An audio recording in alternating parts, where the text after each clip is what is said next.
You know, guys, write this stuff down because I truly think these are tools that will change your relationship. When we're having a busy day, or maybe we've had a busy 2 days, we haven't really seen much of each other, we do what's called pits and peaks. So we stop and we debrief. And we say, you know, baby, what was your pit today and what was your peak? So now I'm in her world. I'm involved in what she had going on. It's not just about Chris Marvell and what he has going on and, you know, what he's trying to set up and where he has to go. It's, baby, what did you do today with Caleb? What did your mom say about that? It's taking time to get in her world because as people, we can get so caught up in what we're doing that we forget that this is a team.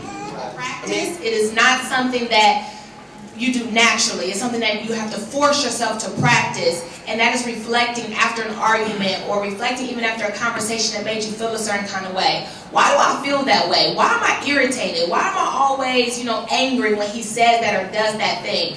And so we try to reflect to think back, okay, and the deeper you go, you'll normally find out that it really has nothing to do with your spouse or your mate. It's really something internal that you probably really need to work on, especially if they're coming from a place of love. Here's what we avoid.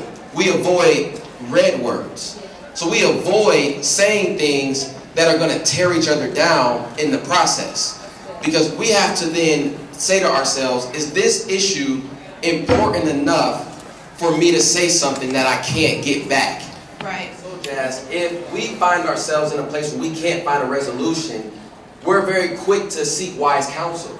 So what we'll do is we have a circle of people that we trust to bounce things off of. So whether it's, close friends of ours, who are married, and maybe, we just trust them. Have a couple in your life that you can trust with your dirty stuff.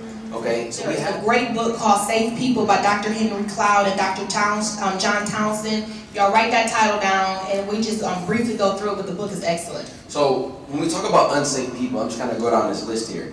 An unsafe person, they're people who act like they have it all together. They're self-righteous. They're controlling. They're competitive. How can we be in competition as friends? We're friends. They're defensive and they're not open to constructive criticism or feedback. These are people who avoid working on and dealing with their problems. So now, what's a safe person? These are the people I want in my life. A safe person, these are people who can accept the imperfections in others.